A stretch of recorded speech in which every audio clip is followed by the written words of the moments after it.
औज़ुबिल्लाहिमिनश्शैतानिर्रजीम बिस्मिल्लाहिर्रहमानिर्रहीम। अस्सलाम वालेकुम दोस्तों, मैं आप सबको मेरे चैनल में खुशामदीद कहता हूँ। आज का मेरा जो टॉपिक है वो है टेंसेस के हवाले से, इंग्लिश के हवाले से। कुछ दोस्तों ने कहा था सर हमें जो है इंग्लिश ग्रामर थोड़ा सिखाए, इंग्लिश हमें बहुत कम आती है, तो उन्हीं दोस्तों के लिए ये वीडियो बना रहा हूँ। मेरे चैनल को देखने के लिए आप सबका थैंक यू वेरी मच। तो आज की वीडियो ज़रूर देखना, टेंसेस के हवाले से निहायत इम्पोर्टेंट वीडियो है। इसमें मैं आपको टेंसेस बिल्कुल क्लियरली करवा दूंगा, लेकिन आज की वीडियो शॉर्ट बनाऊंगा क्योंकि टेंसेस बहुत ज़्यादा है, तो उनकी मैं पार्ट्स में वीडियो बनाऊंगा। तो आज मेरी कोशिश होगी कि मैं प्रेजेंट इंडेफिनिट टेंस जो है कंप्लीट करूँ। तो चलते हैं टेंसेस की तरफ। तो यहाँ पे मैंने लिखा हुआ है टेंसेस। टेंसेस का मतलब क्या होता है? टेंसेस का मतलब उर्दू में होता है जमाना, ठीक है, और इसको हम इंग्लिश में बोलते हैं टाइम। अब बात करते हैं जमाने की। तो जमाने की बात आ गई तो हमारे पास 3 किस्म के जमाने होते हैं। आप सबको पता होगा, हम कभी बचपन में हुआ करते थे, अब बड़े हो गए हैं, इंशाल्लाह आगे जो है हम जो है ओल्ड एज में आ जाएंगे। तो ये 3 किस्म के ज़माने होते हैं। अभी हम स्टूडेंट हैं, कल टीचर होंगे, कल उससे भी ज़्यादा कहीं और डिग्री और पोस्ट मिल जाएगी। तो ये जो है 3 किस्म के ज़माने हमारी लाइफ में आते रहते हैं। अब ये टेंसेस समझो एक ट्री है, इस ट्री में से हम 3 ब्रांचेस निकालते हैं, ठीक है, 3 ब्रांचेस। अब उनके नाम क्या है? एक का नाम है प्रेजेंट, दूसरे का नाम है पास्ट और तीसरे का नाम है फ्यूचर। तो टेंसेस की 3 ब्रांचेस है, प्रेजेंट, पास्ट, फ्यूचर। प्रेजेंट हम उसे कहते हैं जो अभी चल रहा हो, जैसे मैं आपको अभी टेंस समझा रहा हूं, तो ये क्या हो गया? प्रेजेंट। पास्ट उसे कहेंगे जो गुजरा हुआ कल हो, जो गुजर गया हो, हमारे पास में शुमार होता है। जैसे कल मैं हैदराबाद गया था, ठीक है, तो वो हो गया पास्ट। फ्यूचर उसे कहेंगे जो अभी तक हमारे पास आया नहीं है, अभी आने वाला हो, मुस्तकबिल हो हमारा। जैसे मैं पढ़ लिखकर डॉक्टर बनूंगा, मैं पढ़ लिखकर इंजीनियर बनूंगा, तो उसे हम फ्यूचर कहेंगे। तो हमारे पास टेंसेस की ये 3 ब्रांचें हैं और इन ब्रांचेस के भी और ब्रांचेस आते हैं, उसके बारे में देखते हैं। तो और ब्रांचेस कौन सी है? अच्छा दोस्तों, इन ब्रांचों की और भी ब्रांचेस, सब ब्रांचेस है, वो कौन कौन सी है? Indefinite, continuous, perfect, perfect continuous. ये 4 ब्रांचेस, इन तीनों ब्रांचेस की सब ब्रांचेस है, ठीक है। जैसे प्रेजेंट इंडेफिनिट हो गया, प्रेजेंट कंटिन्यूस हो गया, प्रेजेंट परफेक्ट हो गया, प्रेजेंट परफेक्ट कंटिन्यूस।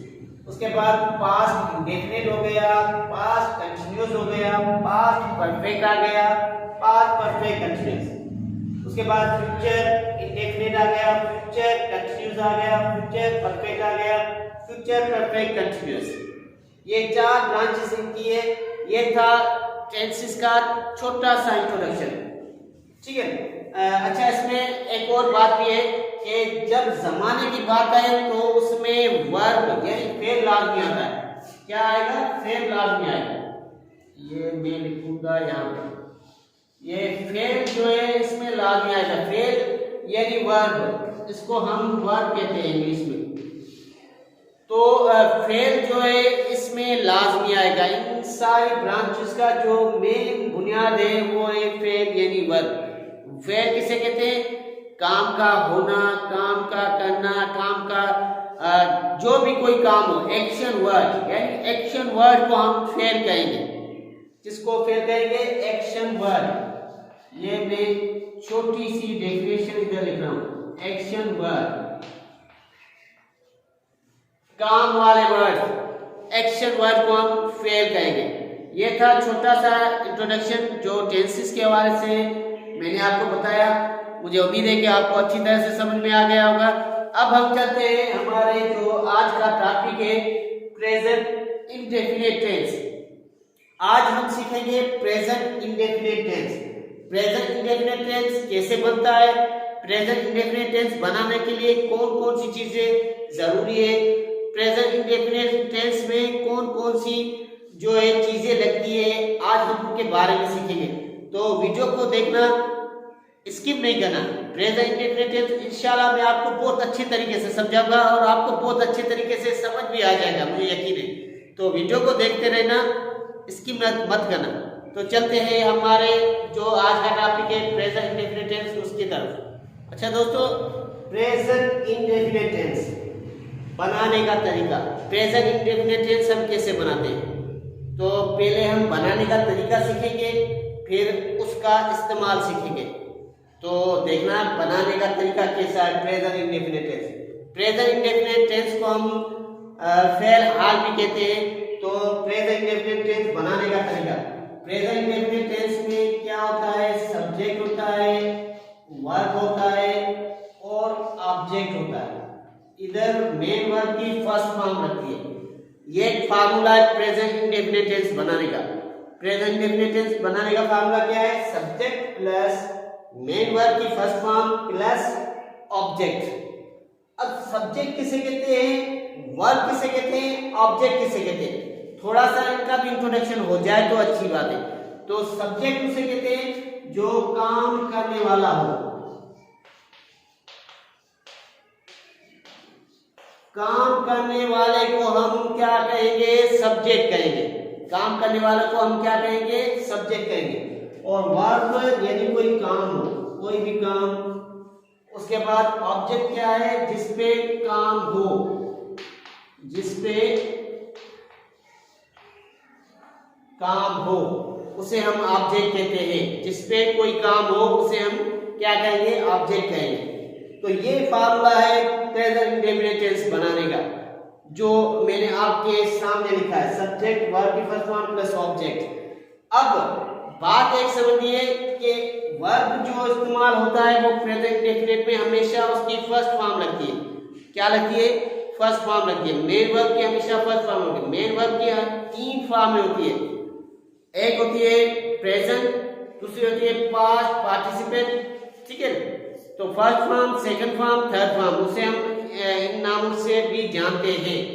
तो वो फॉर्म्स आपको याद करनी है ताकि आपको अगले जो टेंसेस आए उसमें आपको बआसानी वो फॉर्म याद हो, तो आप उनमें आसानी से चेंजिंग कर सकते हैं। तो वो फॉर्म मैं आपके साथ उसकी एक पिक्चर शेयर करूंगा, तो वो आप याद कर लेना। फिलहाल हम चलते हैं कि टेंस कैसे बनता है, प्रेजेंट इंडेफिनिट टेंस। तो सब्जेक्ट का मतलब होता है काम करने वाला, और वर्ब का मतलब होता है काम, ऑब्जेक्ट का मतलब होता है जिसमें कोई काम हो। इसमें वर्ब की फर्स्ट फॉर्म लगती है। अच्छा, अगर कोई सब्जेक्ट सिंगुलर हो या कोई नाम हो, अगर कोई सब्जेक्ट सिंगुलर आता है या कोई नाम आता है, सिंगुलर मतलब जैसे कि ही, ठीक है, शी, इट, या कोई नाम हो, नाम मतलब कोई अली आ जाए, तो ये सब्जेक्ट अगर आए तो इसमें वर्ब में हमेशा हम एस या ईएस लगाएंगे। क्या लगाएंगे, एस या ईएस लगाएंगे। अच्छा, तो अगर कोई सब्जेक्ट सिंगुलर हो, ही, शी, इट या कोई नाम हो, तो उसमें वर्ब में एस या ईएस का इजाफा होगा, ठीक है। कोई भी सब्जेक्ट हो उसमें जैसे कि ही हो, शी हो, इट हो, अली हो, कोई भी सब्जेक्ट हो उसमें हम एस या ईएस का इजाफा करेंगे। फॉर एग्जाम्पल लिखता हूं, जैसे ही गोज टू स्कूल, वो स्कूल जाता है, ही गोज टू स्कूल। यहाँ पे हमने वर्ब में एस या ईएस लगा दिया। अगर यहाँ पे होता मैं स्कूल जाता हूं, आई गो टू स्कूल, यहां पे आ गया आई, आई सिंगुलर सब्जेक्ट नहीं है, ठीक है ना, तो इसमें हमने एस या एस नहीं लगाया, तो ये हो गया आई गो टू स्कूल। क्लियर? यहाँ पे देखो आई आ गया, ठीक है ना, आई गो टू स्कूल। यहाँ पे वर्ब में हमने एस या एस नहीं लगाया। क्यों नहीं लगाया? क्योंकि ये सिंगुलर सब्जेक्ट नहीं है। अगर यहाँ पे सिंगुलर सब्जेक्ट आ जाए तो हम वर्ब में एस या एस लगाएंगे। क्लियर? तो यहाँ पे आई गो टू स्कूल आ गया। वैसे मैं स्कूल जाता हूँ, अगर यहाँ पे कोई नाम आ जाए अली, तो उसमें वर्ब में हम एस या एस लगाएंगे। Ali goes to school, Ali school जाता है। तो ये थी प्रेजेंट इंडेफिनिट टेंस को बनाने का तरीका। ही, शी, इट, अली जैसे सब्जेक्ट हो जिसमें सिंगुलर हो तो उसमें हम क्या लगाएंगे? वर्ब में एस या एस का इजाफा करेंगे। ठीक है, अब हम सीखेंगे प्रेजेंट इंडेफिनिट टेंस का इस्तेमाल। वो इस्तेमाल कैसे होता है, पर उससे पहले मैं आपको सिखाऊंगा कि प्रेजेंट इंडेफिनिट टेंस को निगेटिव कैसे करते हैं, इंट्रोगेटिव कैसे करते हैं। निगेटिव में क्या आता है, इंट्रोगेटिव में क्या आता है, तो देखते रहे निगेटिव और इंट्रोगेटिव। अच्छा, तो दोस्तों अब हम प्रेजेंट इंडेफिनिट टेंस में निगेटिव कैसे होता है, इंट्रोगेटिव कैसे होता है वो सीखेंगे। उससे पहले मैं आपको सिखाऊंगा कि कहाँ कहाँ एस या एस लगेगा वर्ब में। तो देखते हैं। यहाँ पे मैंने कुछ सब्जेक्ट लिखे हैं। ये है सब्जेक्ट, इसको हम सब्जेक्ट कहेंगे, यानी काम का करने वाला। यहाँ पे कुछ सब्जेक्ट लिखे हैं, I, we, you, they, plural. I, we, you, they, plural. जब भी अगर कोई भी सेंटेंस हो जिसमें ये सब्जेक्ट आए, आई आए, वी आए, या यू आए, या दे आए, इनमें से कोई भी सब्जेक्ट आए तो वर्ब की फर्स्ट फॉर्म लगेगी, उसमें कोई भी चेंजिंग नहीं होगी, ना एस आएगा ना एस आएगा जब भी अगर ये सब्जेक्ट आए। अच्छा, ये सिंगुलर सब्जेक्ट यहाँ पे लिखे मैंने, ही, शी, इट, नेम, सिंगुलर। कोई भी अगर सिंगुलर सब्जेक्ट हो या कोई नाम हो या ही, शी, इट हो, अगर सेंटेंस में ये सब्जेक्ट कहीं पर भी आ जाए तो उसमें हमेशा वर्ब के साथ एस या एस लगेगा। क्या लगेगा? एस या एस लगेगा। अब इसको हम सेंटेंस में कैसे सीखेंगे? जैसे यहाँ पे मैंने लगा दिया, आई गो टू स्कूल, मैं स्कूल जाता हूं। ठीक है, अब इसमें देखो वर्ब में एस या एस नहीं है। अगर यहाँ आई की जगह मैंने कोई नाम लिख दिया अली, देन गो नहीं होगा, गो कभी नहीं होगा क्योंकि नाम आ गया। जब भी कोई नाम हो या कोई सिंगुलर सब्जेक्ट हो तो उसमें एस लगाना जरूरी है, एस या एस लाजमी लगाना है। तो यहाँ पे क्या होगा? Ali goes to school. Clear? अब मैं दूसरा, वी राइट अ पोइम, हम एक पोइम लिखते हैं।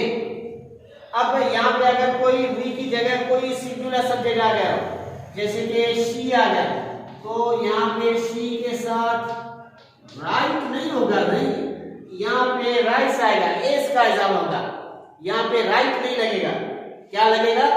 एस का इजाफा आएगा, राइट कभी नहीं लगेगा क्योंकि ये सिंगुलर सब्जेक्ट है। ही, शी, इट, जहां भी ये सब्जेक्ट है तो इसमें एस या एस का इजाफा जरूर करना है। अगर नहीं किया तो आपका सेंटेंस रॉन्ग हो जाएगा।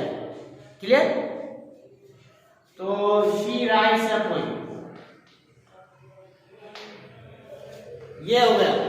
अब हम चलते हैं इंट्रोगेटिव और निगेटिव की तरफ। इंट्रोगेटिव और निगेटिव की तरफ जाने से पहले ये चीजें याद रखनी है हमें, ठीक है ना? आई, वी, यू, दे और प्लूरल सब्जेक्ट कोई भी हो तो उसमें वर्ब में चेंजिंग नहीं होगी, एस या एस नहीं लगेगा। ही, शी, इट, नेम और सिंगुलर में हमेशा वर्ब में एस या एस लाजमी लगाना है। अगर नहीं लगाओगे तो आपका सेंटेंस रॉन्ग हो जाएगा। क्लियर? तो ये चीजें याद रखनी है। अब चलते हैं हम इंट्रोगेटिव और निगेटिव की तरफ। अच्छा दोस्तों, इंट्रोगेटिव और निगेटिव सेंटेंस सीखने के लिए हमें ये फार्मूला याद करना होगा। ये फार्मूला जो हमने पहले सीखा था, पहले मैंने बताया था शुरू में ये फार्मूला बताया था प्रेजेंट इंडेफिनिट टेंस का, सब्जेक्ट प्लस वर्ब की फर्स्ट फॉर्म प्लस ऑब्जेक्ट। अब निगेटिव का फार्मूला ये कैसे होगा? निगेटिव में सब्जेक्ट आएगा, सेम सब्जेक्ट आएगा प्लस, अब निगेटिव में यहां पर क्या आएगा? डू नॉट और डज नॉट, डू नॉट या डज नॉट लगेगा। अब ये दो जो है हेल्पिंग वर्ब मैंने इस्तेमाल किए, डू नॉट और डज नॉट। डज नॉट कहां लगेगा, डू नॉट कहां लगेगा? अभी मैंने थोड़ी देर पहले आपको समझाया था, जिस सब्जेक्ट में आई, हुई, यू, दे या कोई प्लूरल नंबर आता है तो उसमें हम डू नॉट लगाएंगे। यहां पे मैं लिखता हूं आई, हुई, यू, दे। अगर किसी सब्जेक्ट में ये आ जाए या कोई प्लूरल आ जाए तो उसमें डू नॉट लगेगा। अगर किसी सब्जेक्ट में ही, शी, इट या कोई नाम या कोई सिंगुलर आ जाए तो हम डज नॉट लगाएंगे इनके साथ। इन सब्जेक्टों के साथ हम डज नॉट लगाएंगे, इन सब्जेक्टों के साथ हम डू नॉट लगाएंगे। क्लियर? फिर फार्मूला से प्लस वर्ब की first form then object. Clear? उसके बाद आगे देखते इंट्रोगेटिव सेंटेंस। इंट्रोगेटिव सेंटेंस में ये डू और डज आएगा शुरू में। यहां पे हमने जो फार्मूला लिखा है इसके शुरू में डू या डज आएगा। यहां पे मैंने लिखा है डू या डज आएगा। डज किसके साथ आएगा?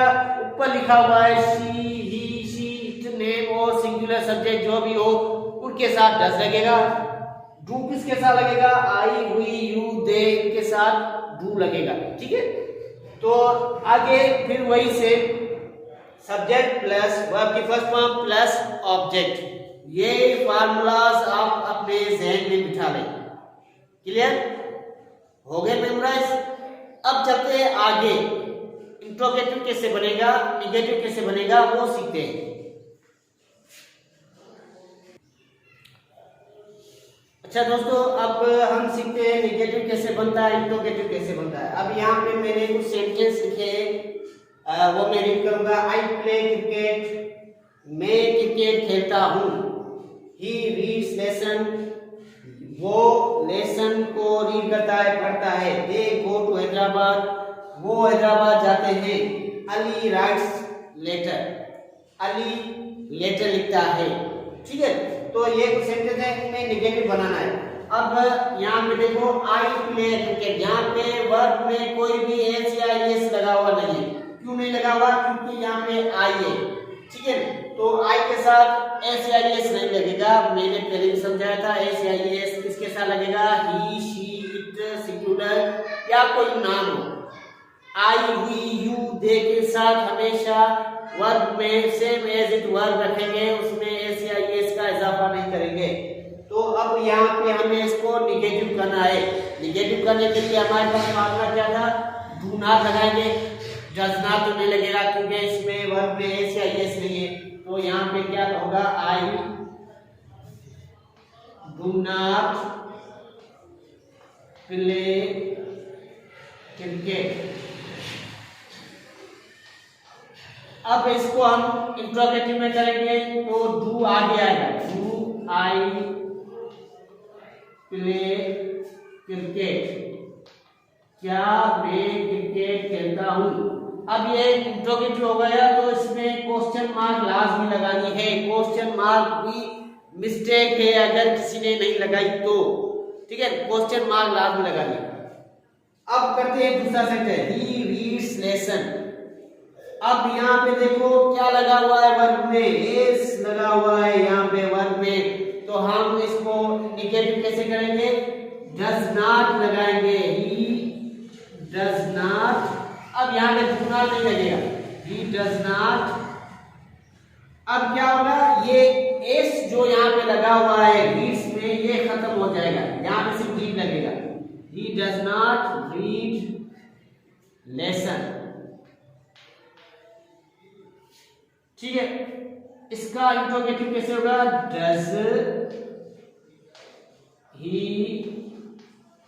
Read lesson? Question mark last में लास्ट भी लगानी है। ठीक है, दे गो टू हैदराबाद। अब यहाँ पे गो लगा हुआ है, इसमें एस या एस नहीं लगा हुआ, तो यहाँ पे डज नहीं लगेगा, तो क्या लगेगा? डू नॉट लगेगा। They do not go to Hyderabad. इसका नेगेटिव इंट्रोगेटिव क्या होगा? Do they go to Hyderabad? Do they go to Hyderabad. ठीक है, अब आगे चलते हैं। अली राइट्स लेटर, तो क्या होगा? Ali does not write letter.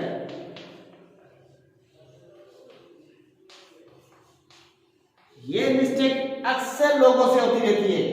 यहाँ पे डज नॉट लगाया तो यहाँ पे एस नहीं लगेगा वर्ब में, ये आप मेमोराइज कर ले। क्यों डज नॉट लगाया तो इसका एस खत्म हो जाएगा, यहाँ पे कभी भी एस नहीं लगाना। अगर एस लग गया तो आपका वो जुमला गलत हो जाएगा। Clear? Ali does not write a letter होगा, राइट होगा, राइट्स नहीं होगा। क्या होगा? राइट होगा, क्योंकि यहाँ पे डज नॉट आ गया। वैसे ही इंट्रोगेटिव में भी ऐसे होगा। डज आ गया ना ऊपर, तो does Ali write letter? Question mark. Does Ali write letter, यहां पे राइट आएगा। क्लियर? इंट्रोगेटिव एंड निगेटिव मुझे उम्मीद है कि आपको बहुत अच्छी तरीके से समझ में आ गए होंगे। अगर नहीं आए तो आप मुझे कमेंट्स कर सकते हैं, तो मैं दोबारा आपको समझा सकता हूँ। ठीक है, कमेंट्स में आपको दोबारा समझा सकता हूँ। तो मुझे उम्मीद है कि इंट्रोगेटिव और निगेटिव आपको समझ आ गया होगा। दोस्तों, प्रेजेंट इंडेफिनिट टेंस में correct the following if necessary. अगर प्रेजेंट इंडेफिनिट टेंस में पेपर्स में कभी कभी ऐसे जुमले आते रहते हैं कि जुमले लिखे हुए होते हैं, उसमें से हमें एक गलती ढूंढनी होती है। इस जुमले में कौन सी मिस्टेक है, कौन सा एरर है, वो ढूंढना होता है। तो प्रेजेंट इंडेफिनिट टेंस में कौन कौन से एरर आ सकते हैं, उन हिसाब से मैंने ये 3 सेंटेंस लिखे हैं। अब देखते हैं इनमें से कौन से एरर है और क्या एरर है और इसको कैसे हम सॉल्व कर सकते हैं, करेक्ट कर सकते हैं। ठीक है, तो नंबर पहला सेंटेंस है the cow do not give milk. अब मैंने आपको समझाया था कि कोई भी सिंगुलर वर्ड हो तो उसके साथ क्या आएगा? डज आएगा। यहाँ पे क्या लगा हुआ है? डू लगा हुआ है। और ये काउ जो है, द काउ क्या है? सिंगुलर है। ये एक सिंगुलर सब्जेक्ट है। द काउ क्या है? सिंगुलर सब्जेक्ट है, तो इसके साथ डू नहीं आएगा। क्या आएगा? आप बताओ क्या आएगा? डज आएगा। क्या आएगा? डज आएगा। तो हमारी मिस्टेक कहाँ है? यहाँ पर है। तो ये करेक्ट कैसे होगा? The cow does not give milk. ये हो गया correct sentence. The cow does not give milk. अब दूसरे सेंटेंस की तरफ चलते हैं। दूसरे सेंटेंस में गलती आपको ढूंढनी है। ठीक है, मुझे बताना है। He does not tell a lie। ढूंढो क्या गलती है इसमें, कौन सा एरर है? He does not tell a lie। Yes, सोचने के बाद हमें पता चलेगा इसमें कोई एरर है। क्या एरर है? अच्छा, इसमें कोई भी एरर नहीं है। क्यों? क्योंकि यहाँ पे डज ऑलरेडी लगा हुआ है, तो ही क्या है? ये सिंगुलर है, तो तो सिंगुलर सब्जेक्ट के साथ हमेशा डज लगेगा। ये सेंटेंस करेक्ट है, इसमें कोई भी एरर नहीं है। आगे चलते हैं। Do you press 5 times a day, इसमें कौन सी एरर है? इसमें कौन सी एरर है? Do you press 5 times a day, बताएं आप, इसमें कौन सी एरर है? हाँ सही, इसमें यू लगा हुआ है तो यू के साथ डू तो आएगा, कंफर्म है, यू के साथ डू आएगा, तो ये एरर नहीं है। अब एरर कहां पर है? यहां पर है, तो यू के साथ वर्ब में एस नहीं आएगा। मैंने आपको पहले ही बताया था कि ही, शी, इट और कोई नाम हो या कोई सिंगुलर हो, ठीक है, तो उनके साथ हम वर्ब में एस या ईएस का इजाफा लगाएंगे, लेकिन यू के साथ एस या ईएस वर्ब में नहीं आएगा। किन किन के साथ एस या ईएस नहीं आएगा? आई, वी, यू, दे और प्लूरल नाउन, ठीक है, इनके साथ कभी भी वर्ब में एस या ईएस नहीं आएगा। तो यहाँ पर हमारी मिस्टेक है, यहाँ पे एस या ईएस नहीं लगेगा, तो ये करेक्ट कैसे होगा? डू यू प्रे, यहाँ पे प्रे होगा। Do you pray 5 times a day, do you pray 5 times a day. Clear? ये हो गया प्रेजेंट इंडेफिनिट टेंस। मुझे उम्मीद है कि आप सब लोगों को प्रेजेंट इंडेफिनिट टेंस अच्छे तरीके से समझ आ गया होगा। अगर नहीं समझ आया तो आप मुझे कमेंट्स कर सकते हैं। अगर कोई भी बात आपको समझ नहीं आए तो मुझे कमेंट्स कर सकते हैं। और ये क्लास आपको कैसी लगी उसका फीडबैक भी आपको देना है कमेंट्स में। थैंक यू, अल्लाह हाफिज, टेक केयर।